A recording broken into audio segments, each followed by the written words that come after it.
ওই জন্য ওনাকে আজকে আমি বলেছিলাম যে যদি পারেন জগদ্ধাত্রী পুজোর দিনে আসুন।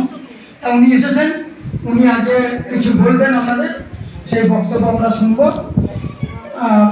হয়তো উনি কিছুক্ষণ বলবেন, আমাদের যারা বাচ্চা আছে তাদেরকে ওম গুরুভ্যো নমঃ। হরি ওম। সহনা ভবতু সহনো ভুনক্তু সহ বীর্যং করবাবহৈ তেজস্বিনাবধীতমস্তু মা বিদ্বিষাবহৈ। ওম শান্তি শান্তি শান্তি। হরি ওম।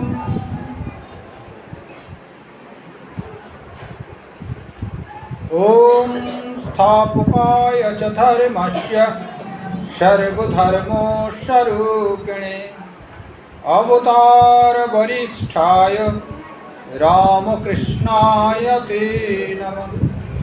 ওম জননীং শারদাং দেবীং রামকৃষ্ণং জগদ্গুরুং পাদপদ্মে তয়োঃ শ্রিত্वा প্রণমামি মুহুর্মুহুঃ।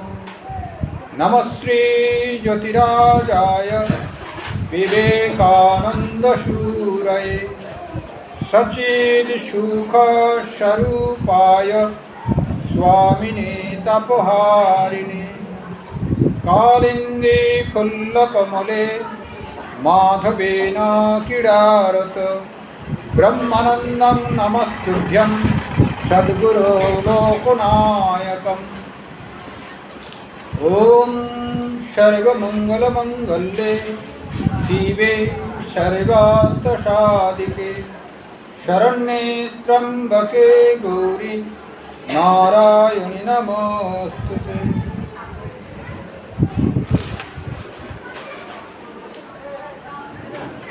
আজকে উপস্থিত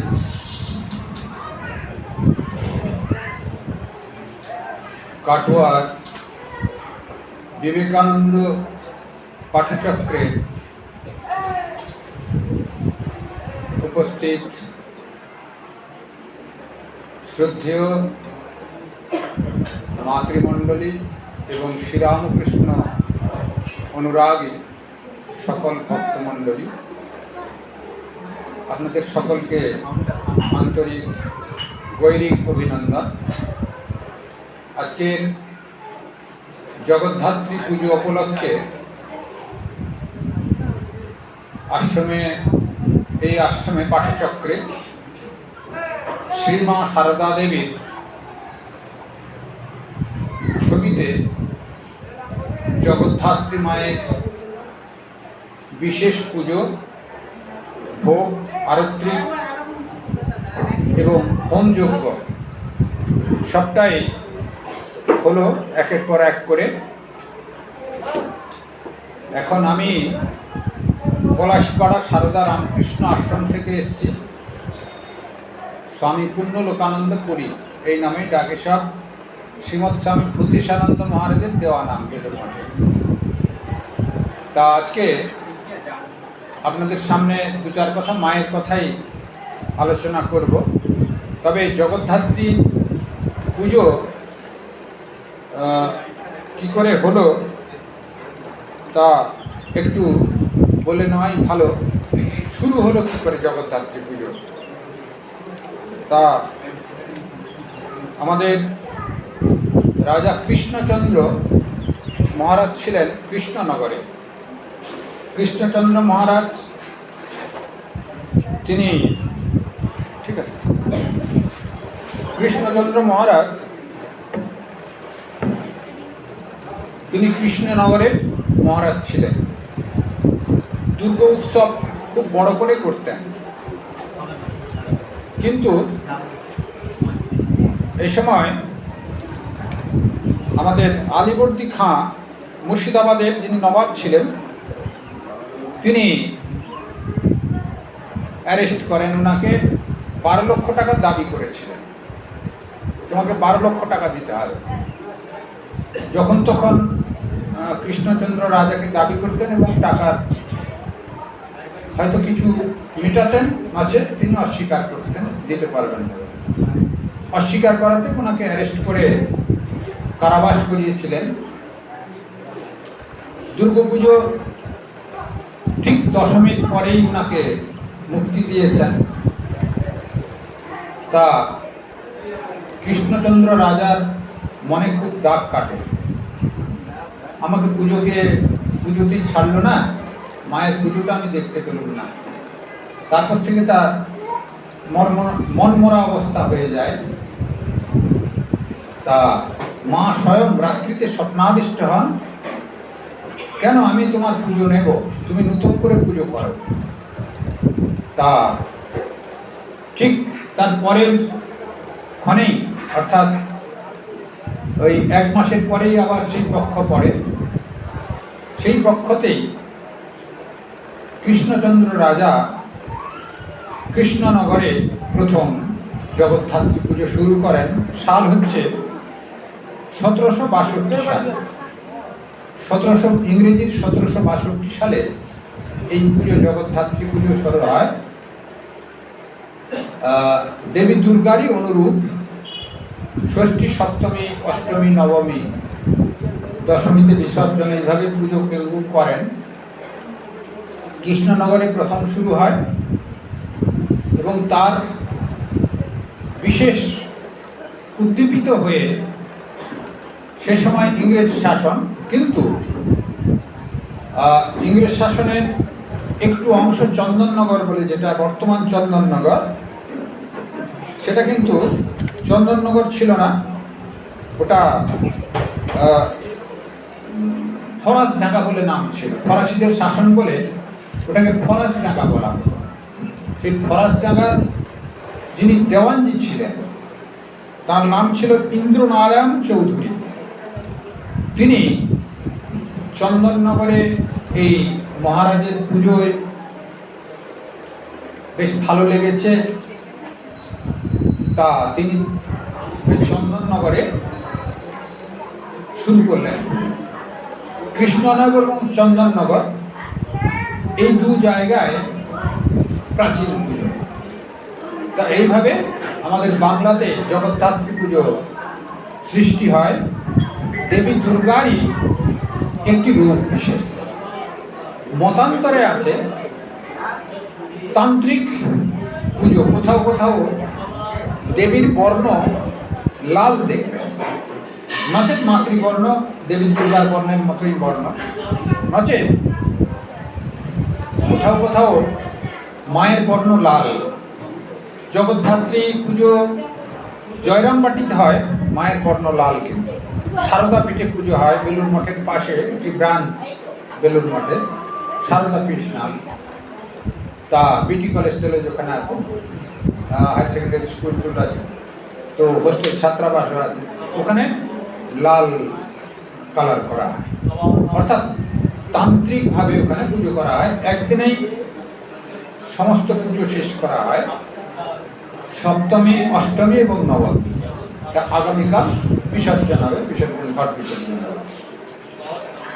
কিন্তু এ তো গেল প্রথম পুজো কৃষ্ণনগর এবং আমাদের ফরাসডাঙ্গা বা চন্দননগর।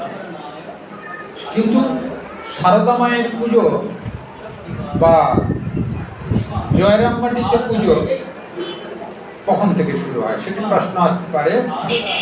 আমরা তো রামকৃষ্ণ ভাবধারায় বা তাই পাঠচক্রের অংশ বিশেষ এটি একটি। তা সেই জন্যে সারদা মাকে জগদ্ধাত্রী রূপে কেন পুজো করা হয় বা কবে থেকে জয়রামবাটিতে বা পুজো হয়, এখনো পুজো হয়। জয়রামবাটিতে পুজো হয় সারদা মায়ের আবির্ভাবের আরো আগে। শ্যামাসুন্দরী দেবী, সারদা মায়ের মা ছিলেন শ্যামাসুন্দরী দেবী। তিনি প্রতি বছর কালী মায়ের জন্য এক জায়গায় চাল পাঠাতেন, নিজে চাল তৈরি করে। তখনকার দিনে ঢেঁকি ছিল। আমরাও ছোটবেলায় ঢেঁকি দেখেছি, মায়েরা ঢেঁকিতেই ধান ভাঙতেন। আর ঢেঁকির সামনেতে ওই লম্বা একটি মুসল থাকতো, ওই গর্ত করা থাকতো, তার উপরে ধাপাধাপ করতো আর চালগুলো ধানগুলো সব ছাড়িয়ে গিয়ে চাল হতো। প্রথমে লাল চাল, তারপরে সেটাকে আবার দু একবার দিলে ওই লালটা ছেড়ে সাদা চাল হতো। এটা সম্পূর্ণ সাদা হতো না, ওই জন্য ঢেঁকি ঢেঁকি ছাটা চাল বলে, ভালো চাল বলতে সব মিষ্টি। যাই হোক, সারদা মায়ের মা শ্যামাসুন্দরী দেবী ওই নিজে হাতে চাল বানিয়ে মা কালীর জন্য পাঠাতেন। কোনো কারণে তারা সে বছর চাল নেয়নি। শ্যামাসুন্দরী দেবী খুব দুঃখ প্রকাশ করেছিলেন মনে মনে, আমি চালটি তৈরি করলুম, ওরা আমার চালটি ফেরত দিয়ে দিল, এই চাল আমি কি করব? মা কালীর জন্য 1 মণ চাল তুলে রাখি আমি, তা এই চালটি আমি কি করব? সেই রাত্রিতেই স্বপ্নাদিষ্ট হলো, মা স্বপ্ন দেখলেন সারদা দেবীর মা শ্যামাসুন্দরী দেবী, বেশ তো আমি সেই চাল পুজো নেব, তুই কালীর জন্য রেখেছিস, ওরা তোর চাল নেয়নি, তা আমি সেই চাল পুজো নেব। ঠিক কালী পুজোর পরেই এই তিথি এলো, জগদ্ধাত্রী তিথি, কিন্তু কয়েকদিন আগেই কালী পুজো গেল। তা কার্তিক পুজোটা গেল কার্তিক মাসের শেষ বলে, না কার্তিক পুজোটা এই সময় ঠিক হয় না, জগদ্ধাত্রী পুজোর পরে সাধারণত হয়। তা সেখানে মায়ের স্বপ্নাদিষ্ট হয়ে সব আলোচনা করে জগদ্ধাত্রী পুজো শুরু হলো জয়রামবাটিতে। তখন সারদা মায়ের আবির্ভাব হয়নি। সারদা মায়ের আবির্ভাব হলো তিনি যে জগদ্ধাত্রী, একটি ঘটনা বলেই তারপর আমি তার আবির্ভাবের কথা বলছি। সারদা মায়ের জগদ্ধাত্রীতে বহু দর্শন হয়েছে, কালীরূপ, তার দেবী ভাবটাই আজকে আলোচনা করবো না হয় একটু করে, যতটুকু সময় আছে যা আছে। তা সারদা দেবীর জন্মগ্রহণের পরে প্রায় 3-3.5 বছর বয়স, সেই সময় ওনার ঘরে 4-5 বছর পুজো হচ্ছে জগদ্ধাত্রী পুজো। ওই বছরও মূর্তি বানানো হয়েছে, বড় মূর্তি হয়েছে। তা সেখানকার বিশেষ একটু খ্যাতি সম্পন্ন লোক ঘোষাল মশাই, তিনি ওই শ্যামাসুন্দরী মায়ের মায়ের পুজো খরচা একটু দিতেন আর কি। তা মূর্তি হয়েছে বড়। তা আমাদের এই ঘোষাল মশাই এসে দেখছেন 2টি মূর্তি করেছেন। দুটো মূর্তি তো ঘরে হয় না, একটি তো হয়। তারপর দেখলেন একটি ছোট্ট মেয়ে বসে আছে, আর এক পাশে একটি মূর্তি বসে আছে। তারপর দেখলেন মূর্তির জায়গায় মেয়েটি চলে গেছে, আর মেয়েটির জায়গায় মূর্তি এসে গেছে। তারপর আবার যথাপূর্বক দেখলেন একটি মূর্তি, একটি মেয়ে বসে আছে। উনি মেয়েটিকে প্রণাম করলেন, দেখলেন তো এ তো মেয়ে নয়। সত্যি সত্যি তখন তার ভ্রম হয়নি, ঠিক ভাবে তিনি দেখলেন, তাই প্রণাম করলেন। দিয়ে ভেতরে গিয়ে বলছেন, এই মেয়েটি কে? বললেন তো আমাদের সারু। বলছে, সারু হোক যাই হোক, আমি কিন্তু ওকে অন্যরকম দর্শন করেছি, ও স্বয়ং জগদ্ধাত্রী আমি দর্শন করেছি। অর্থাৎ মা সারদা দেবী ছোটবেলা থেকে তার ঈশ্বরীয় যে প্রভাব, দেবীত্বের যে প্রভাব, এটি সারদা দেবী প্রথম থেকেই বিশেষ ভক্তকে দর্শন দিয়েছেন, ঘোষাল মশাইকে। সারদা দেবীর আবির্ভাব শিহরেতে, তিনিও দেবীভাবে আবির্ভূতা হয়েছিলেন। শ্যামাসুন্দরী মায়ের ভিতর দিয়েই তিনি আবির্ভূতা হয়েছিলেন, এটি আমরা অনেকেই জানি, তাও আজকে পুনরুচ্চারণ হচ্ছে। একটি সারদা মঠ এখন হয়েছে, দক্ষিণেশ্বরের সারদা মঠের ব্রাঞ্চ শিহড়েতে হয়েছে, তার গায়েতেই একটি বেল গাছ আছে। ওই বেল গাছটা অতি প্রাচীন, মতান্তরে আছে, সেটি মরে গেছিল, ওটি লাগানো হয়েছে। তবে দেখে মনে হয় অতি প্রাচীন, বেশ মোটা সোটা গাছ আছে। ওই পাড়াতে আমি গেছিলাম বেড়াতে, দেখলাম অনেক বেল গাছ আছে। সে পাড়াপড়শিরা বলে ওই বেল গাছ ভুল, আমাদের এটাই ঠিক। সে নানা রকম যেটা হয়েই থাকে সেটা। তারপরে যেটাকে মান্যতা দিয়েছি ওই বেল গাছের কথাই ধরে। সারদা মায়ের মা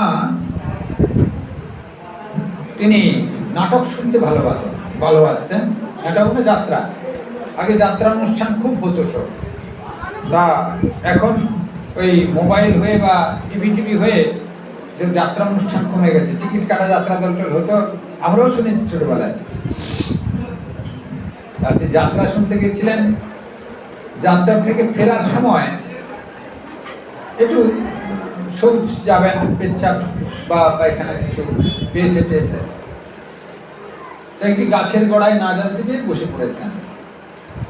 কিন্তু এইভাবে বর্ণনা আছে, শৌচের কিছু হলো না, কিন্তু একটি লাল চেলি পরা, মতান্তরে আছে লাল পাড় পরা সাদা কাপড়ে, ওই বেল গাছ থেকে, এটি বেল গাছ ছিল, বেল গাছ থেকে একটি মেয়ে নেমে এসে শ্যামা সুন্দরী মায়ের গলা জড়িয়ে ধরলেন। আর শ্যামা সুন্দরী মা অচৈতন্য হয়ে গেলেন। পরে ভয় টয় হয়েছে, ভূত এসেছে কিনা, ঘরে এসে ঝাড়ফুঁক এটা ওটা নানা রকম যা হয় তাই গ্রামাঞ্চলে, ওঝা ডেকে এটা ওটা হয়েছে। কিন্তু স্বপ্নাদিষ্ট হলো রাত্রিতে আমি স্বয়ং জগদ্ধাত্রী লক্ষ্মী, তুমি খুব তপস্বী সত্যবাদী, তোমার ঘরে আমি আবির্ভূতা হয়েছি, তুমি কিছুদিন পরে জানতে পারবে তোমার ঘরে আমি জন্ম নেব। তা তুমি খুব ভালো, তোমার ঘরে জন্ম নেব, তুমি একটু ছোটবেলাতে তুমি যত্ন আদি করো, আর তোমাকে কিছু করতে হবে না। তা সারদা মা এইভাবে আবির্ভূতা হয়েছেন। বেল গাছে আমরা শাস্ত্র অনুসারে জানি ব্রহ্মা, বিষ্ণু এবং মহেশ্বর বাস করেন বেল গাছে, এবং তার শক্তি থাকেন বেল গাছের ডোগায়, মানে অগ্রভাগে, মধ্যিখানে এবং গোড়াতে। যথারীতি সরস্বতী, লক্ষ্মী এবং পার্বতী বসবাস করেন, অর্থাৎ স্বশক্তি ব্রহ্মা, বিষ্ণু, মহেশ্বর বসবাস করেন। আমরা দেবাদিদেব মহাদেবকে আদিদেব বলেই জানি। বিষ্ণু পুরাণে বিষ্ণুই আদি বলে জানা হয়। তা সুচিন্দ্রম না, ওটা ত্রিমান্দ্রমের কাছে, ওটাকে বলে পদ্মনাভ টেম্পল। পদ্মনাভ টেম্পলে ত্রিমান্দ্রমের ঠিক বাস স্ট্যান্ডের গায়ে আমরা গেছি, ভারতবর্ষ ঘুরেছি 3বার। তা সেখানে দেখবেন, যদি কেউ গিয়ে থাকেন না শুনে রাখুন, কখনো যাবেন, এই বিষ্ণুর নাভিকমল থেকে ব্রহ্মা, বিষ্ণু, মহেশ্বর সৃষ্টি হয়েছে। ওখানে খুব সম্পত্তি আছে, করেছিল, মানে খুব টাকা পয়সাও আছে, এই আন্ডারগ্রাউন্ডের সব বড় টেম্পল। যাই হোক, এখানে নিত্য ভোগরাগ পুজো হয়, পদ্মনাভ টেম্পল বলে। ঠিক অপরদিকে দ্বাদশ জ্যোতির্লিঙ্গের একটি লিঙ্গ, সেটি হচ্ছে ত্রম্বকেশ্বর মহাদেব। পুনে থেকে থেকে যেতে হয়, আমাদের কুম্ভ হয়, নাসিক কুম্ভ বলে। সে নাসিক ত্রম্বকেশ্বর নিয়েই নাসিক কুম্ভ, বেশ কিছু জায়গা জুড়ে পাহাড়ের দিকেই ত্রম্বকেশ্বর মহাদেব, তার এখান থেকে নাসিক শুরু হয়ে যায়। তো নাসিক থেকে ত্রম্বকেশ্বর পুরোটাই কুম্ভ মেলা হয়। ওই ত্রম্বকেশ্বর মহাদেবের 3টি মাথা, এরকম করে স্পর্শ করা, অর্থাৎ আমরাও এরকম করে স্পর্শ করেছি কর্ম মুদ্রা। হ্যাঁ, 3টি ছোট ছোট মাথা। তা অর্থাৎ শিবের শরীর থেকে ব্রহ্মা বিষ্ণু মহেশ্বর সৃষ্টি হয়েছে। বলার উদ্দেশ্যই এক ব্রহ্ম, সেখান থেকে পুরাণ মতেতে যেন জগৎ সৃষ্টির কারণে এই ব্রহ্মা বিষ্ণু মহেশ্বর সৃষ্টি হয়েছে।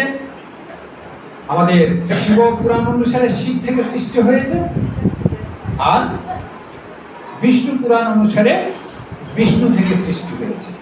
সেই জন্য কখনো কখনো এই বিষ্ণু আর শিব ভক্তদের ভিতরে মতদ্বন্দ্ব হয়, কিন্তু ওই মতদ্বন্দ্ব করার দরকার নাই। ওই পরম ব্রহ্ম এক বস্তু। তা সে তার সশক্তিক বেলগাছে অবস্থান করেন, অর্থাৎ সারদা দেবী স্বয়ং ব্রহ্মা বিষ্ণু মহেশ্বরের ত্রিশক্তির ওই 3 জনের শক্তির স্বরূপা হয়ে জন্ম নিয়েছেন। অর্থাৎ সারদা দেবী স্বয়ং জগদ্ধাত্রী অর্থাৎ দেবী দুর্গা, সরস্বতী জ্ঞানদায়িনী সারদা ঠাকুর বলে গেছেন সারদা দেবীকে, লক্ষ্মীর রূপ ধারণ করে কাউকে দর্শন দিয়েছিলেন, কালী রূপ দর্শন দিয়েছিলেন ঠাকুরের ভাইপো শিবুদাকে, ডাকাত কালী আমাদের জয়রামবাটি থেকে আসতে তেলোভেলোর মাঠ পাওয়া যায়, কেউ যদি দেখে থাকেন ভালো। সেখানে ঘটনাটি না বলি তাহলে ভালো লাগবে, হয়তো জানা আরো ঘটনা হয়ে যাবে। মায়ের দেবী ভাবের প্রকাশ জগদ্ধাত্রী এবং কালী এবং এই সরস্বতী লক্ষ্মী, এই প্রকাশ সারদা মায়ের ভিতরে অহরহ হতো। একবার তার বন্ধুদের সঙ্গে গঙ্গা স্নানে আসছেন। তা গঙ্গা স্নানে আসার সময় তা বন্ধুরা একটু হেঁটে চলে এসেছে সামনের তেলোভেলোর মাঠ।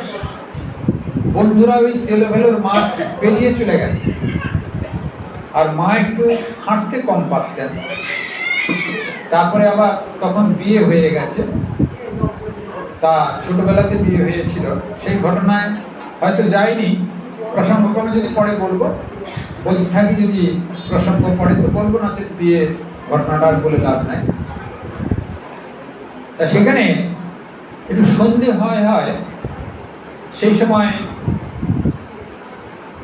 মায়ের অপ্রস্তুত হয়েছে, কি হবে কি করব, বন্ধুরা তো বান্ধবীরা তো চলে গেছে, অন্ধকার হয় আমি কিবা পেরুবো কি করে, একটু ভয়ও হয়েছে সত্যি সত্যি। যতই হোক তিনি নরশরীর ধারণ করে এসেছেন, দেবীত্ব ভাব থাকুক আমাদের ভিতরে, যতই পাওয়ার থাকুক, আসরিক শক্তি বা আসরিক পাওয়ারও একটু আছে, এটি অস্বীকার করবার কেউ নাই। আদি দৈবিক, আদি ভৌতিক, আধ্যাত্মিক, এই 3 শক্তি সবসময় এই জগতে বিদ্যমান। শুধু আদি দৈবিককে ভরসা করলেও চলবে না।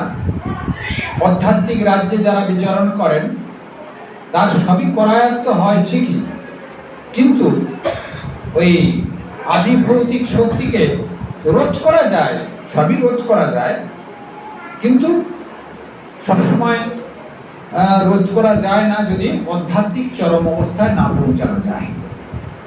সেই জন্যে আর সবসময় আধ্যাত্মিকতা ভাব যে অহরহ আছে তাও হয় না।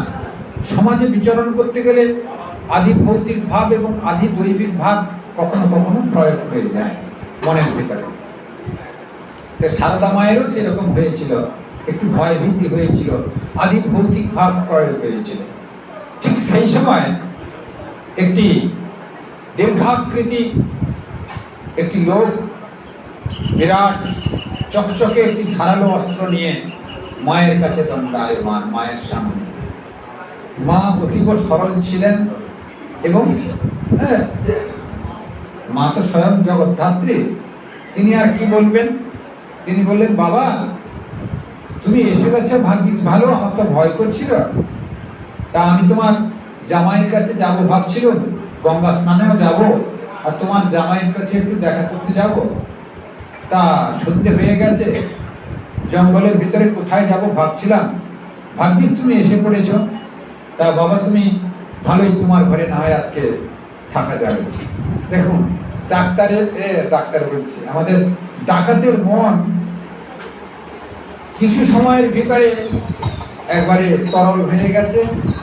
তা মায়ের গায়ে গয়না টয়নাগুলো ছিল, সেগুলো খোলার মতলব বাদ দিয়ে, যাক আমার বেটি তাহলে অস্ত্র টস্ত্র ফেলে দিয়ে, ছোট মেয়ে তো কোলেই তুলে নিলেন, চল তো মায়ের কাছে রেখে আসি কেন, দিয়ে ডাকাতের বউর কাছে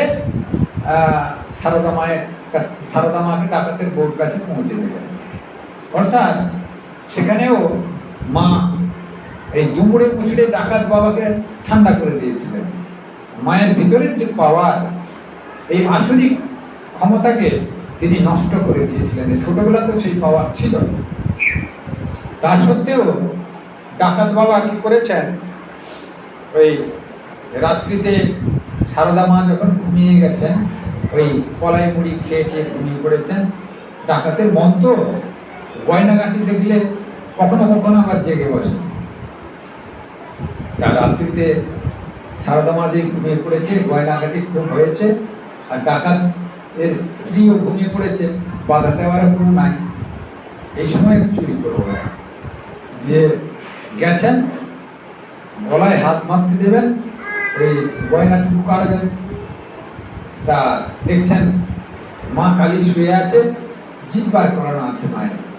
আবার এদিকে দেখছেন যে মন্দির থেকে মা কালী নেমে এসে খাড়া ধরে তার গলার কাছে দাঁড়িয়ে আছে। এদিকে তাকায় মা কালী খাড়া ধরে দাঁড়িয়ে আছে, ওদিকে তাকায় মা কালী শুয়ে আছে। তা আমি তো কালী দর্শন করছি, আমি তো চুরি করবো এলুম, এ কি হচ্ছে, দেখি তো ভ্রম কিনা দেখি। আবার এদিক ওদিক করে দেখলেন যে না, সেই একই। প্রণাম করলেন, প্রণাম করে মন থেকে পরিহার করলেন যে আমি অন্যায় করছি, তারপর থেকে ডাকাতি বন্ধ করে দেবেন। অর্থাৎ সারদা মা ডাকাতকে দর্শন দিয়ে তার সম্পূর্ণ মনের পরিবর্তন করে দিয়েছিল। পরবর্তীকালে তিনি আর ডাকাতি করেননি শোনা যায়, এবং মাকে তার পরের দিন ওই দক্ষিণেশ্বরে না, তারপরের দিন মায়ের যে বান্ধবীরা ছিলেন, সেই বান্ধবীরা খুঁজে খুঁজে মাকে আবার নিতে এসেছেন জঙ্গলের ভিতরে। সবাইকে ডেকে নিয়ে ওই ডাকাত বাবার স্ত্রী তিনি রান্না করে সারদা মা এবং তার বান্ধবীদের খাইয়ে দাইয়ে আবার দক্ষিণেশ্বরে পৌঁছে দিয়েছিলেন। দক্ষিণেশ্বরে যান, কিন্তু বলেছিলেন পরে আসবো গা, এখন আমি যাব না, পরে আসবো, দিয়ে মাকে পৌঁছে দিয়েছিলেন। দেখুন, মা সারদা দেবী ছোটবেলা থেকে শুধু ঘোষাল মশাইকে দর্শন দেননি, তিনি তো ভক্ত ছিলেন। আর ইনি কালীমায়ের ভক্ত ঠিকই, যিনি ডাকাতি করেন তিনিও কালীমায়ের ভক্ত। এসে সব ওই ডাকাত কালী বলে যেখানে আছে তেলেগুলোর মাঠে চুরি টুরি করে নিয়ে এসে ওখানে জিনিসপত্র সব ভাগ করতে।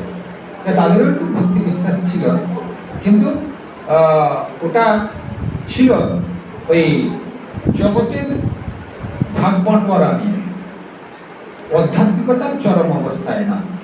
মা কিন্তু সেখানে সারদা মা কিন্তু তাকে চরম শিখরে পৌঁছে দিলেন। যেটি সাধু সন্ত বা ভক্তরা সাধন ভজন করে সেই অবস্থা লাভ করে, সেই অবস্থা পায়, সেটি সারদা মা নিমেষের ভিতরে তা করে দিয়েছিলেন। অর্থাৎ অবতার পুরুষ যখন আসেন বা তার পত্নী অর্থাৎ যিনি সঙ্গিনী আসেন, তারা নিমেষের ভিতরে অভক্তকে ভক্তে পরিণত করতে পারেন। সেজন্য শ্রীরামকে প্রসঙ্গক্রমে বলি, শ্রীরামকৃষ্ণদেব বলছেন এখন যারা জন্মগ্রহণ করেছে, এই সান্নিধ্যে এসছে, তারা সকলেই মুক্ত হয়ে যাচ্ছে। আর এ চলে গেলে এর ভাবরাশিতে যারা প্রবেশ করবে না, তারা কবে যে মুক্ত হবে তার কোনো ঠিক নাই। অর্থাৎ এই যে মূল কথা, অবতার পুরুষ বা আধিকারিক পুরুষ যারা উচ্চ স্তরের ব্যক্তি আসেন, তাদের সান্নিধ্যে, তার পরিমণ্ডলে যারা আসেন, তারা সবই করে যান। অর্থাৎ নিজের মনের শুদ্ধ ভাবনা সেখানে স্ফুরণ হয়। এই শুদ্ধ ভাবনা স্ফুরণ হতে হতে সেই মূল আধারে তার স্বরূপে তিনি প্রাপ্তি হয়ে যান। স্বরূপকে প্রাপ্তি মানে ঈশ্বর প্রাপ্তি।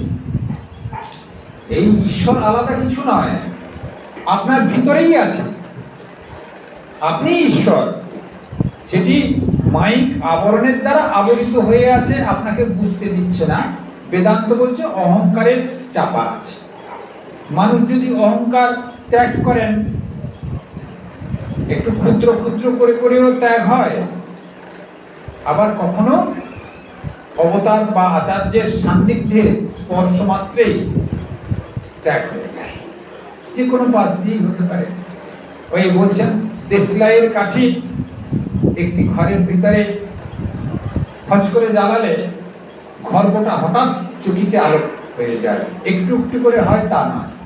সেজন্য অবতার আচার্য যারা আসেন বা খুব ভালো মহাত্মা যখন আসেন, তাদের সান্নিধ্যে এলে নিমেষে পরিবর্তিত হওয়া যায়, চকিতেই আলোকিত হয়ে যায় হৃদয়টা। তা সেই জন্যে মা সারদা দেবী এসেছেন জগতে। তিনি দেবী ভাবের প্রভাব অহরহ দেখিয়ে গেছেন। আরেকটি ঘটনা বলি প্রসঙ্গক্রমে। আজকে যেহেতু জগদ্ধাত্রী পুজো, মায়ের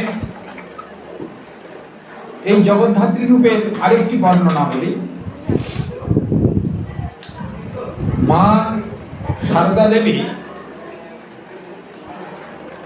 বাঁকুড়া মঠ কেউ যদি গেছেন জানবেন, স্টেশনের পাশেই বাঁকুড়া মঠ বলে একটি মঠ আছে। আমার সেখানে পোস্টিং ছিল, পূজারী পোস্টিং ছিল সন্ন্যাসের পরে। তা সেখানে মা ডাক্তার দেখাতে যেতেন। মায়ের কয়েকজন সেবিকা ছিলেন, তা রাধে রাধে মিলেও আরো কয়েকজন সেবিকা ছিলেন। সেখানে হরিপ্রেম মহারাজ বলে একজন মহারাজ থাকতেন, তিনি হোমিওপ্যাথিক চিকিৎসা করতেন মায়ের সময়কালে। এখনো হোমিওপ্যাথিক চিকিৎসাটা প্রতি আশ্রমে হয়, আমিও চিকিৎসা করি, আমি একটু হোমিওপ্যাথিক ডাক্তারি করি, ওখানেও চিকিৎসা করা হয়। প্রায় সব জায়গায় হোমিওপ্যাথিক চিকিৎসাটা কম পয়সার উপরে হয় বলে আশ্রমগুলোতে হয়, আর তখনও ছিল, মায়ের সময়ও ছিল। হরিপ্রেম মহারাজ সারদা মায়ের দীক্ষিত সন্তান ছিল। সারদা মা ওখানে গেছেন, ঘর ভাড়া নেওয়া হয়েছে, দিয়ে মা সেখানে আছেন। আমাদের বাঁকুড়া মঠের পাশেই ঘর ভাড়া নেওয়া হয়েছে।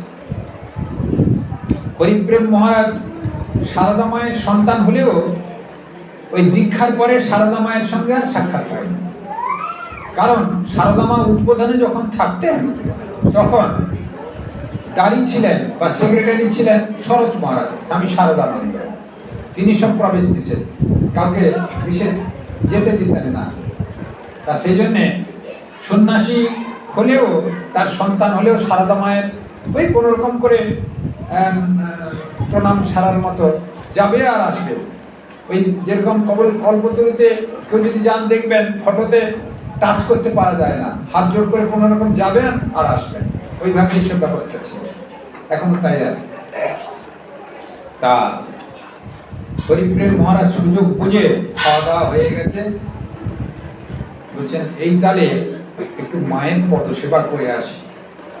আমাকে তো দেখতেও দেয় না, এ করতে দেয় না, শুধু এই ওদের কাজেতে আমাকে এনগেজ করে দিয়েছে ডাক্তার বলে, আমাকে ডাক্তারি করতে করতে সারা জীবন কাটিয়ে দিতে হবে, যার জন্য ঘর ছেড়েছি, একটু গুরু সেবাও করতে পারবো না। এই সুযোগ বুঝে গেছেন, যে দরজায় টোকা মেরেছেন, কে? আমি হরিপ্রেম, তোমার সন্তান। সে এই দুপুরে কেন? খাওয়া দাওয়া হয়েছে, বিশ্রাম নাও, তোমাকে দর্শন সেবা করতে পারি না, তাই এলাম এই সময় তুলে।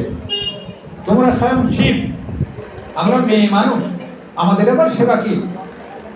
মা অ্যাভয়েড করে দিচ্ছেন, উড়িয়ে দিচ্ছেন। বাস্তব জগতে তাই মেয়েরা হচ্ছেন পার্বতীর প্রতীক শাস্ত্র অনুসারে।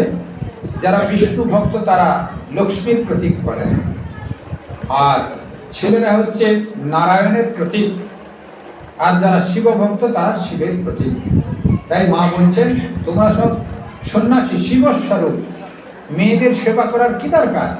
কিছু দরকার নেই, তোমরা এমনি মুক্ত হয়ে আছো। বলছে তাহলে তো গুরুকে ফেলে দিতে হয়, গুরু সেবাও বন্ধ হয়ে যাবে। তখন মা আর কিছু বলতে পারলেন না। আচ্ছা আচ্ছা, আমি বসেছি, তুই 1 মিনিট পায়ে একটু হাত দিয়ে প্রণাম করে চলে যাও, আমি বিশ্রাম নেব। তা উনি পায়ে হাত দিয়েছেন,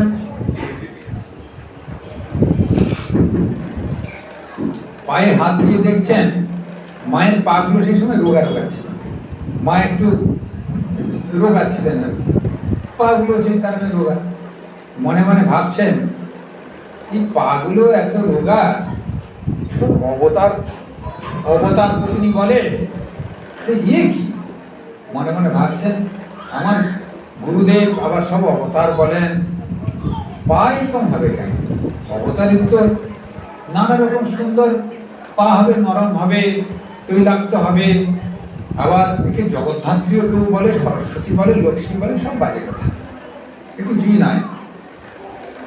তার সঙ্গে সঙ্গে তিনি দেখলেন পা নরম হয়ে গেলেন, তোড়া পড়া হয়ে গেল, এবং সুন্দর একবার ফুলে যেন ফুলের গন্ধতে সব গন্ধ হয়ে গেল, অর্থাৎ সুন্দর একটা যেন স্বর্গীয় পরিবেশ এসে গেল। তিনি একটু ভীত সন্ত্রস্ত হলেন। তিনি উপরের দিকে তাকিয়েছেন, দেখলেন জগদ্ধাত্রী বসে গেছেন, সিংহ পাশে দাঁড়িয়ে আছে এবং জয়া বিজয়া ব্যজন করছেন। তারপর অচৈতন্য হয়ে গেল, এই ভারটা সামলাতে পারলেন না, অর্থাৎ মনটা হয়তো প্রস্তুত ছিল না, সে সময় তিনি সন্দেহ করেছিলেন। তারপরে যখন মন প্রস্তুত হলো তখন তিনি হজম করতে পারলেন না, তিনি সেন্সলেস হয়ে গেলেন। তারপরে মা আবার খানিকক্ষণ পরে হাত বুলোচ্ছেন, হ্যাঁ গো হরিপ্রেম ওঠো, আমি তোমার মা, তো আমি তো জয়রামবাটিতে থাকি, উদ্বোধনে থাকি, আমি আবার কি, উঠে পড়ো উঠে পড়ো, আমি তোমার মা। তারপরে বলছেন দেখো, যাকে গুরু বরণ করেছ এই সদ্গুরু, একে কখনো সন্দেহ করতে না। তা গুরুকে যখন তুমি সদ্গুরু গ্রহণ করবে তাকে সন্দেহ করতে নাই, তাকে ঈশ্বরতুল্য জ্ঞান করতে হয়। সে যদি ব্রহ্মজ্ঞান লাভ না করে তোমার কিন্তু সেই জ্ঞান করা উচিত, ঈশ্বরের সঙ্গে সমতুল জ্ঞান করা উচিত, নয় ঈশ্বরই জ্ঞান করা উচিত। হরিপ্রেম মহারাজ পরে বলেছিলেন, মায়ের প্রতি আমি সন্দেহ করেছিলাম বলে মাকে জগদ্ধাত্রী রূপ দর্শন করতে পেরেছি। তিনি মজা করে বলতেন অন্য সাধুদের, তোরা তো তাও পারিস না, আমি মাকে সন্দেহ করেছিলাম তাই আমি মাকে জগদ্ধাত্রী রূপ নিজে চোখে দর্শন করেছি। সে আর ভুলবার নয়, কি জ্যোতিষ স্বরূপ দর্শন। তা সে জয়া বিজয়া গাজন করছে, পাশে সিংহ দাঁড়িয়ে আছে, আমি তো ভয় করে গেছিলাম, তারপর আমার জ্ঞান ছিল না। দেখুন বাস্তব জগতে যাই হোক, গুরুর রোগা শরীর হতে পারে কি স্থূল শরীর হতে পারে, রোগ জগতের রোগ নিয়ে জগতের রোগ নিয়ে রোগ হতে পারে, কিন্তু আধ্যাত্মিক জগৎ,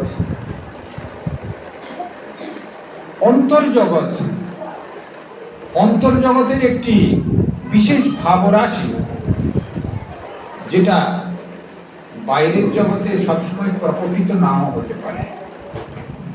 সেজন্য অন্তর্জগতে আমরা আসীন হব, অন্তর্জগৎকে শিষ্যরা দর্শন করবে তার মূল ভাবরাশিকে গ্রহণ করবার জন্য। তা সারদা মা জগদ্ধাত্রী রূপে দর্শন দিয়েছিলেন, এটি পাওয়া যায় হরিপ্রেম মহারাজের ঘটনা থেকে। মা সরস্বতী রূপে শ্রীরামকৃষ্ণদেব ভক্তদের বলেছেন, ও জ্ঞানদায়িনী, ও জ্ঞান দিতে এসেছে, এ কি জেসে? আরো কোথাও কোথাও বলেছেন, আমি কি খুঁটে কুড়ানির মেয়েকে বিয়ে করেছি ভেবেছিস? আমাকে যদি তোরা অবতার ভাবিস, তাহলে সেও আমার সঙ্গিনী, অর্থাৎ স্বর্গীয় পরিবেশ নিয়ে তিনিও এসেছেন। সীতা দেবী, এদিকে ভগবান শ্রীকৃষ্ণের শ্রীমতী রাধিকা, রামের সীতা দেবী এবং শ্রী সারদা দেবী অভেদ জানবেন। শ্রীরামকৃষ্ণদেব যখন কাশীপুর উদ্যানবাটিতে, সারদা দেবীর কথাই হচ্ছে সেটি বলবো, কাশীপুর উদ্যানবাটিতে যখন ছিলেন গলরোগে আক্রান্ত হয়ে, গিরিশ ঘোষের ওই দৈহিক কিছু রূপ সংগ্রহ করে নিয়ে ভক্তকে মুক্ত করবার জন্যে, অর্থাৎ লীলা করবার জন্যে, সে সময় তিনি বলেছিলেন নরেন্দ্রনাথকে, যে রাম যে কৃষ্ণ ইদানিং এ শরীরে রামকৃষ্ণ তোর বেদান্তের দৃষ্টিতে নয়। অর্থাৎ রাম এবং কৃষ্ণ একই শরীরে এসছেন, ঠিক অনুরূপ ভাবে সীতা দেবী এবং শ্রীমতী রাধিকা এবং সারদা দেবী অভেদ, এইটুকু আমাদের জ্ঞান করা উচিত। এবং সীতা দেবী এবং শ্রীমতী রাধিকার ভিতরে একটি ভাবের প্রকাশ ছিল, সারদা দেবীর ভিতরে সম্পূর্ণ ভাবের প্রকাশ, সমস্ত দেবদেবীর যেন সম্পূর্ণভাবে প্রকাশ। এটি আমরা জানি আর নাই জানি, একটু চেষ্টা করলেই আমরা বুঝতে পারব। সারদা দেবী একটি ঘটনা আমি বলি, যেটি সারদা দেবীর শরীর ছাড়ার পরেও সাধু মুখের শ্রবণ কথা। একটি অন্ধকার হয়ে গেছে, গাড়ি নিয়ে যাচ্ছেন রিলিফে, আমরা রিলিফ করেছি অবশ্যই। বিভিন্ন জায়গায় এই বন্যা হয়ে গেলে বা অন্য ভাগ হলে, অর্থাৎ অন্যের কষ্ট হলে মানুষের সেখানে রিলিফ করা হয়, বা আর্থকোয়েক ভূমিকম্প টম্প হলে বেলুড় মঠ থেকে রিলিফ হয়। আমি যখন বেলুড় মঠে ছিলাম আমিও রিলিফ করেছি। এইভাবে একজন মহারাজ গাড়ি করে যাচ্ছেন একটি গ্রাম থেকে আরেকটি গ্রামে। একটু টেস্টটাও পেয়েছে, একটু চা খাওয়ার ইচ্ছাও হয়েছে। এখন চা তো সর্বস্ব হয়ে গেছে দুনিয়া, তা কিছু হলে জলের জায়গায় চাও একটু ইচ্ছে হয় খাওয়ার, সবারই তাই প্রায়। একটু চা খাবেন, দোকান টোকান পাওয়া যাচ্ছে না, অন্ধকার। দেখলো একটু পিট করে একটি আলো জ্বলছে এক জায়গায়, একটি দোকান। তা সেখানে গাড়িটা বন্ধ করতে বললেন, দেখলেন একটি মুসলমানের দোকান। গাড়িওয়ালা একটি ছোট ছোট ছোট গাড়ি সামনে বসে আছে, অন্ধকারের ভিতরে ল্যাম্প জ্বালিয়ে। এটা কি ভাই? চায়ের দোকান। তা তুমি চা বানাও নাকি? বলছে হ্যাঁ বানাই তো, তবে জল একটু খাওয়াতে পারো? আমি মুসলমান, কিন্তু জল খাবেন তো? আপনারা তো সন্ন্যাসী দেখছি। তা আচ্ছা আনো, চেষ্টা তো পেয়েছে, একটু শীত নাম করে খেয়ে দেবো না হয়। সাধুদের অত জাতপাত কিছু নাই সাধারণত, আপনারা জানেন না হয়তো। আমাদের চতুরাশ্রম কভার করে আমার ব্রাহ্মণ শরীর ছিল, কিন্তু ওই পয়তাও আমাদের বিসর্জন দিতে হয়েছে অগ্নিকুণ্ডে। বিরজা হোম হয়, আগে শ্রাদ্ধ করা হয়, তারপরে এক এক করে সব বিসর্জন দেওয়া হয়। প্রথমে ব্রহ্মচারী সেখানে পয়তা দেওয়া হয়, যারা পয়তা নাই পয়তা দেওয়া হয়। শিখা থাকে, শিখা আর সূত্র মানে পয়তা, শিখা মানে মাথায় ওই সব কেটে দিয়ে এখানে চুটি মতো থাকে, সেগুলো বিরজা হোমে সব দিতে হয়। মন্ত্র আছে, যাই হোক, দিয়ে সন্ন্যাস নিতে হয়। অর্থাৎ সন্ন্যাসীর কোনো পরিধেয় বস্ত্র থাকবে না, ফায়ার সদৃশ একটি বস্ত্র, সেটি হচ্ছে গেরুয়া ত্যাগের পোশাক করা হয়, আর কিছু তার বন্ধন থাকবে না। সেগুলো ব্রাহ্মণ শরীর হলেও সেটিকে বিসর্জন দিতে হয়েছে, দিয়ে চতুরাশ্রম থেকে মুক্ত হয়েছে। অর্থাৎ এই আমাদের যে ব্রাহ্মণ, ক্ষত্রিয়, বৈশ্য, শূদ্র, চারটি জাতপাত সব আছে না, এগুলো সবকে করে দেওয়া হয়েছে। তারপর ব্রহ্মচর্য, গার্হস্থ্য, বানপ্রস্থ, এগুলো সবকে অতিক্রম করে দেওয়া হয়েছে, দিয়ে সন্ন্যাস। সেখানে পয়তা পর্যন্ত সব বিসর্জন দিয়ে দেওয়া হবে। তা সেই জন্যে সাধুদের জাত ফাদা তেমন একটা থাকছে না, সবাই সমান। এই শাস্ত্রের সিদ্ধান্ত, সবাই আমরা পরম ব্রহ্মের সন্তান, সেই ঈশ্বরই সর্বভূতে আছেন। অর্থাৎ ছেলে মেয়ে যেমন তফাৎ কিছু নয়, তেমনি ঈশ্বরের কাছে, ভগবানের কাছে কেউ তফাৎ নাই। সবার ভিতরেই সেই ব্রহ্মবস্তুই আছে। এইটি সাধুদের ভিতরে, সব ভক্তদের ভিতরে আসা উচিত, কিন্তু সমাজ আছে তো তাই এতটা আসতে পারে না। কিন্তু সন্ন্যাসীদের এটা আসা একান্ত প্রয়োজন। যতক্ষণ না আসছে তার উপলব্ধি হচ্ছে না। শাস্ত্র তাকে সিদ্ধান্ত দিয়ে দিয়েছে, এবার সাধন ভোজন করে তাকে উপলব্ধি করে ওই অভেদ কল্পনা করতে হবে। ভেদ ভেদ হচ্ছে এই জগৎ, অভেদ হচ্ছে ঈশ্বর। তা সেখানে জাতপাতের ঊর্ধ্বে, তাই সেখানে বললেন যে একটু জল নিয়ে আসো, খাইগা। বলছে একটু ভেতরে আসবেন, আসুন না। কিন্তু তোমার ভেতরে যাব, তুমি এদিকে মুসলমান বলছো, কিছু যদি খারাপ টারাপ করে রাখো। বলছে আমার কিছু খারাপ নেই, কিছু খারাপ নেই, আসুন, বসুন বসুন। আপনারা সাধু সন্ত লোক, আমাদেরও তো আছে সেই ওই কি বলে ফকির সাহেব আছে, তাদের আমরা সব মান্য করি, আর সন্ন্যাসীদের আমরা সকলেই মান্য করি। ঘরে গিয়ে দেখলেন একটি ক্যালেন্ডার আছে, ক্যালেন্ডারে সারদা দেবীর ছবি, আর সেখানে একটি ফুলও পূজা আছে। তা বলছে তোমার এই ছবিটি কার? মহারাজ তো জানেন, মহারাজ জিজ্ঞেস করেছেন এই ছবিটি কার বলো দেখবে। বলছে আমার মায়ের ছবি। তোমার মায়ের ছবি? এই ছবি পেলে কোথায়? বলছে আমার ছোটবেলা থেকে মা মারা গেছে, আমি মাকে দেখি নাই।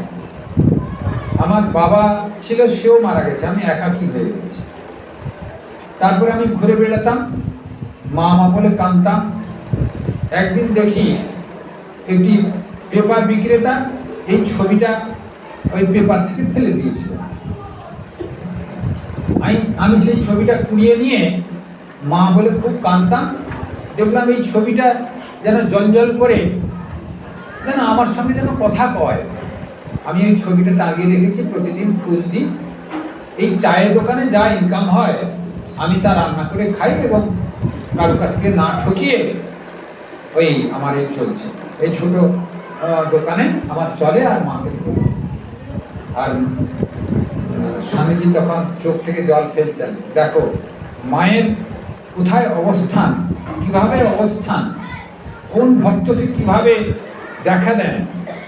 এইভাবেতে মা শরীর চলে গেলেও ভক্তের ডাকে মা সাড়া দেয়। এবং বিশেষ করে যারা কিছুই না পান, অর্থাৎ মনের দিক দিয়ে একটু বেমালুম হয়ে গেছেন, কিছু করতে পারছেন না, সেই অবস্থায় একটু মাকে স্মরণ করবেন। মা যেন সাক্ষাৎ এসে আপনাদের কৃপা করবেন, এটা অনুভব করতে পারবেন। অন্তত প্রত্যক্ষভাবে হয়তো 2 হাত পা বিশিষ্ট হয়ে আপনি আপনার কাছে অবস্থান করলেন না, কিন্তু আপনার মন পরিবর্তিত হয়ে যাবে, একটা শান্তির আস্বাদন পাবেন, শান্তির বাতাবরণ তৈরি হয়ে যাবে। সেই জন্যে মায়ের যে অবস্থান, মা সবসময় আমাদের ভিতরে সবসময় আছেন। এই মা সারদা দেবী ঠাকুরেরও বাড়া। কেমন, আমি সেই ঘটনা বলে হয়তো আমাকে শেষ করতে হবে, বেশি সময় আর নাই। আমি সেই জন্য ঘড়ির দিকে একবার তাকালাম। আপনাদের খাওয়া দাওয়ার ব্যবস্থা নিশ্চিত আছে। তা মায়ের একটি বিশেষ ঘটনা আমি বলি, ঠাকুরেরও বাড়ায়। কেন? দক্ষিণেশ্বরে যে সময় থাকতেন সারদা দেবী এবং শ্রীরামকৃষ্ণ পরমহংসদেব সাধনার শেষ অবস্থায়, সে সময় মা এসেছেন দক্ষিণেশ্বরে। মাকে তার বান্ধবীরা খুব লাগাতেন, পাগলের সঙ্গে বিয়ে হয়েছে, আমরা কেমন স্বামী নিয়ে ঘুরে বেড়াই, তোর স্বামী ওই দক্ষিণেশ্বরে ঘাড়ে বাঁশ করে ঘুরে বেড়ায়, কাপড়ে ঠিক থাকে না, উলঙ্গ হয়ে ঘুরে বেড়ায়, পাগল প্রায়, কোথায় গাছে উঠে বসে থাকে, সত্যি সত্যি পাগল। সেই জন্য সারদা দেবী নিজেই পরীক্ষা করবার জন্য দেখতে এসেছিলেন, আর বান্ধবীদের সঙ্গে বিশেষ কথা কইতেন না, একা একা থাকতেন। আমাদের ঘটনা নিশ্চিত মনে আছে, দক্ষ প্রজাপতি ওই কনখলের ঘটনা, শিবনিন্দা সহ্য করতে না পেরে সতী প্রাণত্যাগ করেছিলেন ওই যজ্ঞকুণ্ডে। তা পরবর্তীকালে তিনি জন্মগ্রহণ করেছিলেন গিরির কোলে, মেনকার কোলে, গিরি রাজের ঘরেতে উমারূপে। তারপর শিবের সঙ্গে বিবাহ হলো, এখন যিনি দুর্গা রূপে পুজো পান। তার অরিজিনাল রূপ হচ্ছে সতী, দক্ষ প্রজাপতির কন্যা ছিলেন। ঠিক সারদা দেবীও ওই এমনই একটি, যে প্রতিনিন্দা সহ্য করা দায় হয়ে গিয়েছিল, তাই বান্ধবীদের সঙ্গে যোগাযোগ ছিন্ন করে দিয়েছিলেন। নিন্দা শুনবেন না, আগে প্রত্যক্ষভাবে দেখবেন, তারপর তিনি সিদ্ধান্ত নেবেন। তাই দক্ষিণেশ্বরে এসেছিলেন। প্রথম আসাতেই দেখলেন না, তো ঠাকুর বললেন, তুমি তো রোগ নিয়ে এসেছ, সেই ঘটনাতে আর বলবো কি? আচ্ছা, ঘটনাটা কি বলে ফেলি, 10 মিনিট সময় নি তাহলে। আচ্ছা, মা যখন আসছিলেন, তা তার বাবার কাছে প্রস্তাব দিলেন, আমি দক্ষিণেশ্বরে একটু দর্শন করতে যাব, আমার মন কেমন হয়েছে। বেশ, তো আমি নিয়ে যাব তোমাকে। তা ঠাকুরের বাবার, মায়ের বাবার সঙ্গে মা আসছেন, সারদা মা। পথে জ্বর হয়েছে, অনেকটা রাস্তা হেঁটে হেঁটে আসতে হয়, তো এখন তো গাড়ি ঘোড়া সবই সুবিধা হয়েছে, তখন হেঁটে হেঁটে আসতে হতো। আস্তে আস্তে প্রচন্ড জ্বর, রাত্রিও হয়েছে প্রায়। তখনকার দিনে বাংলো করা থাকতো মাঝে মাঝে, সেই বাংলোতে বসবাস করতে হতো, আর কাছে মুড়ি টুড়ি যা থাকতো তাই খেয়ে আবার হন্টন প্রতিযোগিতা করতে হতো, মানে হাঁটা লাগাতে হতো। তা রাত্রিতে মুড়ি টুড়ি খেয়ে শুয়ে পড়েছেন বাপ বেটিতে, কিন্তু প্রচন্ড জ্বর, সারদা দেবী হাঁটা অভ্যাস নাই। তা অধিক রাত্রিতে একজন মেয়ে এসে গায়ে মাথায় হাত বুলোচ্ছেন। তুমি কে হও গা? আমি তোমার বোন হই। আমি দক্ষিণেশ্বরে যাব ভাবছিলাম, তার কাছে, তার সঙ্গে দেখা করব, আমার আর হবে না, আমার তো প্রচন্ড জ্বর হয়েছে। তা কালো মেয়েটি বলছে, না না, তা কি করে হয়, আমি তো তোমাকে ওই ছাড়িয়ে দিতে এলাম, আর তোমার জন্যই তাকে আটকে রেখেছি। তুমি সেখানে যাবে কই? তুমি অবশ্যই যাবে, তোমার শরীর ভালো হয়ে যাবে। আমি তো তোমার বোন হই, আমি দক্ষিণেশ্বর থেকেই এসেছি। অর্থাৎ দেখুন, সেখানে সারদা মাকে তিনি বোন হিসেবে, মা কালী স্বয়ং, তা সারদা দেবী বর্ণনা করছেন, শ্যামলা বর্ণা মা কালী স্বয়ং গেছিলেন, অর্থাৎ তিনি বোন রূপে পরিচয় দিলেন, অর্থাৎ অভেদ আত্মা মা কালী এবং সারদা দেবী অভেদ। তারপর তিনি এলেন দক্ষিণেশ্বরে। দক্ষিণেশ্বরে এসে ঠাকুরকে বলছেন ঠিক নয়, উপস্থিত হয়েছেন। শ্রীরামকৃষ্ণদেব বলছেন, দেখো, হৃদয় রামকে বলছেন, আজকে তোর মামি আসবে, ওই ঘাটেতে আসবে, নিয়ে আসিস গা। বলছে তোমাকে কে বললো? বলছে মা বলে দিয়েছে। মা বলে দিয়েছে, রাস্তায় জ্বর হয়েছিল, মা স্বয়ং গেছিলেন, তার জ্বর ভালো করে দিয়েছে। তা ওর গায়ে জ্বর আছে, ওকে মেলা বোকাসনি, তা তুই নিয়ে চলে আসিস। তার ঘাট থেকে হৃদয়রাম নিয়ে এলেন, দিয়ে ঠাকুরের কাছে সাক্ষাৎ হচ্ছে। হ্যাঁ গো, তুমি দুদিন আগে এলে তো মথুরবাবু ছিল, তা তোমাকে রাজপ্রাসাদে রাখতো। তা মথুরবাবুর শরীর চলে গেছে, এতদিনে তুমি এলে, তোমার গায়ে জ্বর আছে, আমি ডাক্তার দেখাবো, ডাক্তারকে বলে দেবো। তা মা গিয়ে জ্বর সারিয়ে দিয়েছে, মা আমাকে বলেছে তুমি এইখানেই থাকো। তখন মা নিজেই উক্তি প্রকাশ করেছেন যে কই, এ তো পাগল নয়, এ তো দিব্যি ভালো মানুষ ছিল।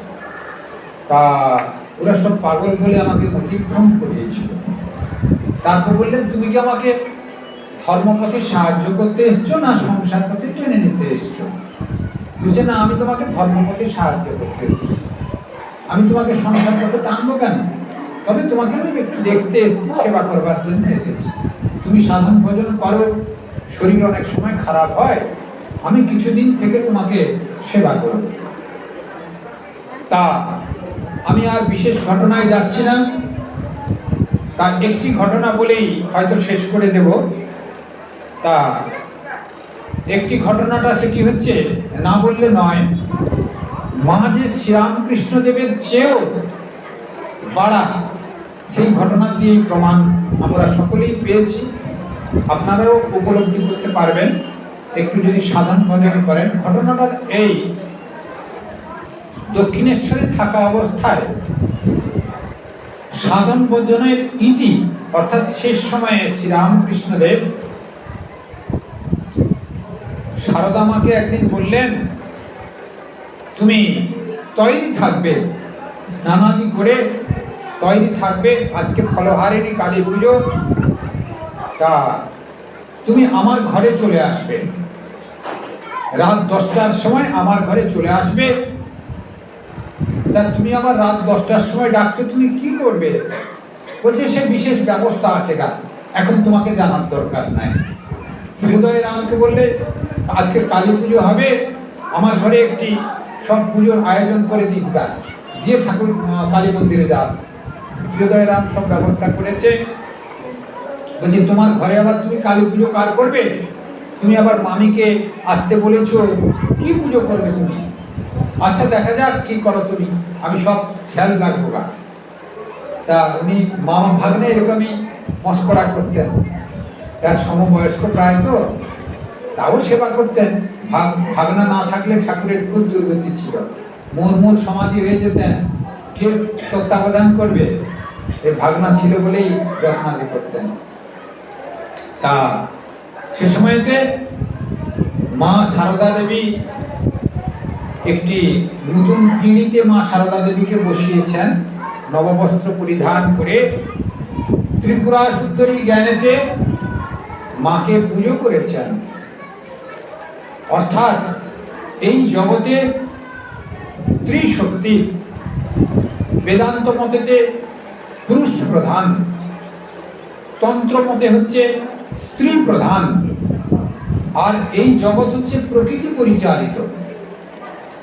দেখবেন সংসারেতে মায়েরা সংসার পরিচালনা করেন, ছেলেরা পয়সা ইনকাম করে স্ত্রীদের হাতে জমা দিয়ে দেয়, আর যদি জমা না দেয় অশান্তি, জমা দিলেই শান্তি। এটা কিন্তু সত্য। আর কোন স্ত্রী উচ্ছৃঙ্খল হয়তো হয়, টাকা পয়সা উড়িয়ে দেয়, এটা খাবো, এটা খাবো, এটা আনবো, এই করবো।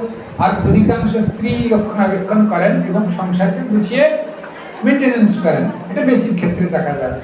তাই মায়েরা এই সংসার ধরে রাখেন, এটি অনাদিকাল থেকে চলছে, এ নূতন নয়। এখন মায়েদের হাতেই সমস্ত এই জগৎ সংসার, প্রকৃতির হাতেই জগৎ নিয়ন্ত্রণ হয়। ছেলেকে মানুষ করছে মাই, ও তো জন্মগ্রহণ জন্ম দিয়েই তারপরে এদিক ওদিক করে ঘুরে বেড়ায়। মাই তার দেখভাল করেন, আইনও তাই করে দিয়েছে, 18 বছর পর্যন্ত ছেলে মেয়ে বোধ মায়ের কাছে থাকবে। দরকার হলে খরচ খরচ টরচ স্বামী বহন করবে, কিন্তু দেখভাল করবার জন্য মায়ের উপর দায়িত্ব। অর্থাৎ মাই পারবেন, বাবা সামাল দিতে পারবেন না। সেই জন্য এই জগতের পরিপালন কর্তা মা, এই প্রকৃতি। এই দুর্গাপুজো যখন হয়, আজকে জগদ্ধাত্রী পুজো একই কেস। দুর্গাপুজোর সময় নবপত্রিকা লাগে, দেখবেন পতিতাদার মৃত্তিকা থেকে গঙ্গা মৃত্তিকা সবই মহাস্নানে লাগে। আর নবপত্রিকা হচ্ছে প্রকৃতি থেকে জাত 9টি গাছকে বেছে নেওয়া হয়, অর্থাৎ প্রকৃতির ভিতরে তিনি অবস্থান করেছেন, সব মানুষের ভিতরে তিনি অবস্থান করেছেন। তাই পতিতাদার থেকে গঙ্গা মৃত্তিকা সবটাই লাগে মায়ের স্নান। মা সব জায়গায় অবস্থান করেন, মাই প্রকৃতি থেকে জাত, সেজন্য প্রকৃতিকে সেখানে সংগ্রহ করা হয়েছে। এই জগদ্ধাত্রী পুজোতেও তাই, মায়ের যেখানে বিশেষ পুজো হয় সেখানে সব রকম ওটি মহাস্নান থেকে আরম্ভ করে সবই ব্যবস্থা আছে। তা মায়ের পুজো হলো, তা মাকে প্রতিষ্ঠা করতে হবে, জগতে নারী শক্তির জাগরণ করতে হবে। শ্রীরামকৃষ্ণদেব শুধু সাধন ভজন করেছেন, অবতার পুরুষ আসেন তার বিশেষ বিশেষ একটি দিক নির্দেশ করে। এবার অবতার পুরুষ এসেছিলেন, তিনি এই নারী শক্তিকে বা মায়েদের জাগাবার জন্য, মাতৃশক্তিকে এই জগতে তুলে ধরবার জন্য এসেছেন। তাই নিজের স্ত্রীকে তিনি পুজো করলেন, পুজো করে বললেন, হে বালে, হে তপস্বিনী, হে ত্রিপুরা সুন্দরী, তুমি জাগরিতা হও, তুমি এর ভিতরে প্রবেশ করো। শুধু প্রবেশ নয়, তুমি এখানে ইষ্ট দেবী রূপে অবস্থান করো। তারপর তিনি যে সারা জীবন জপ করছিলেন যে মালাটি, অনেকে বলেন দেখবেন ঠাকুর মালায় জপ করতেন না, স্বামীজি গলায় মালা পরতেন না, এগুলো সব ভ্রান্ত ধারণা। স্বামীজি অনেক ছবিতেই মালা আছে, অধিক ছবিতে হয়তো নাই, যে সব ছবি যখন তোলা হয়েছিল সে সময় হয়তো মালা পরেননি, কিন্তু বেশ কয়েকটা ছবিতেই মালা পরা আছে।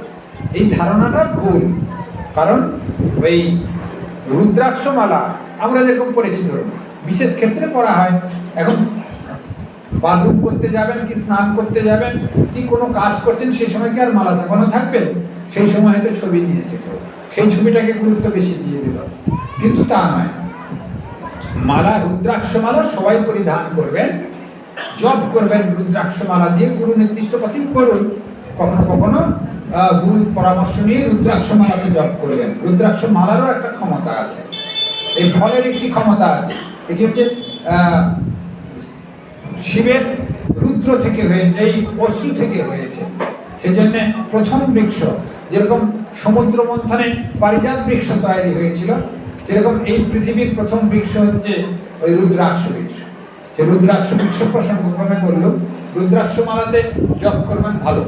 সেই রুদ্রাক্ষ মালা ঠাকুর জপ করতেন, সেটি সারদা মায়ের পায়ে অর্পণ করেছিলেন, তারপর থেকে ঠাকুর আর জপ করেন। তার মাকে সমর্পণ করেছিলেন, কারণ মা হচ্ছেন এই সৃষ্টি স্থিতি প্রলয় কর্ত্রী। কালী কেন বলা হয়? মহাকালকে যিনি নিয়ন্ত্রণ করেন। জগদ্ধাত্রী কেন বলা হয়? যিনি জগৎকে নিয়ন্ত্রণ করেন, তিনি জগদ্ধাত্রী। তা সেই জন্যে এই জগদ্ধাত্রী মায়ের পুজো হয়। কি সারদা মা জগদ্ধাত্রী রূপে এসেছেন, এবং শ্রীরামকৃষ্ণদেব সারদা দেবীকে জপের মালা সমর্পণ করে মাতৃজ্ঞানে পুজো করেছেন। তার কারণ হচ্ছে এই জগতে মাতৃশক্তিকে পুনঃপ্রতিষ্ঠা করবার জন্য। আগে গার্গী, মৈত্রী, খনা, লীলাবতী ঋষি মুনিদের সময়ে খুব প্রভাব ছিল, মাঝখানে সেই প্রভাব নষ্ট হয়ে গেছে।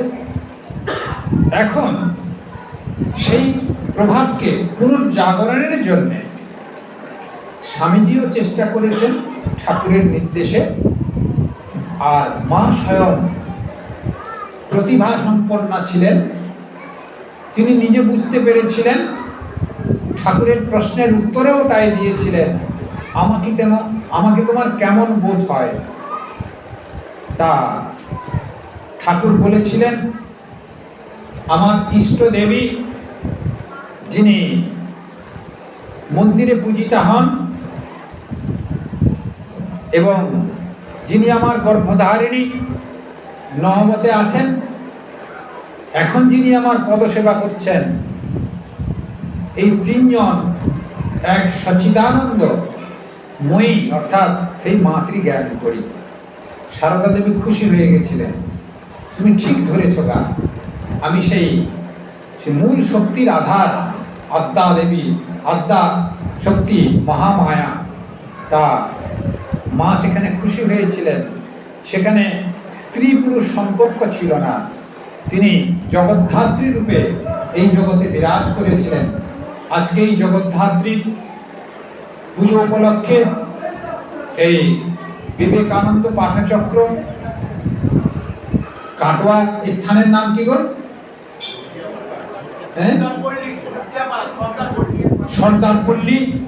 এই কাটোয়ার সর্দারপল্লী বিবেকানন্দ পাঠচক্রে সারদা দেবীর ছবিতে জগদ্ধাত্রী পুজো হয়েছে। তা বিশেষ পুজো, ভোগ, আরত্রিক হোমযজ্ঞ হলো। আমার সামনে দেখলো, একটি ভিডিও করেছি, আপনার সামনে আমার ইউটিউবে দিয়ে দেব। তা এই মাই জগদ্ধাত্রী রূপে আপনাদের হৃদয় গহ্বরে প্রবেশ করুন। আপনারা মাকে জগদ্ধাত্রী রূপে দর্শন করে কৃতকৃতার্থ হন। সর্বে ভবন্তু সুখিনঃ, সর্বে সন্তু নিরাময়া, সর্বে ভদ্রাণি পশ্যন্তু, মা কশ্চিৎ দুঃখমান ভবেৎ। আপনারা সকলে ভালো থাকুন, সকলের কল্যাণ হোক, সকলের আনন্দে বিরাজ করুন। আজকে এই সময় থেকে আপনারা সংকল্প করে মায়ের ভাবেতে ভাবিত হয়ে যান, জগদ্ধাত্রী ভাবেতে ভাবিত হয়ে যান। ঠাকুরমা স্বামীজির কাছে, মা জগদ্ধাত্রীর কাছে এই প্রার্থনা, আমাদের সকলকে মঙ্গলে রাখুন, সকলে ভালো থাকুন। কল্যাণমস্তু, কল্যাণমস্তু, কল্যাণ।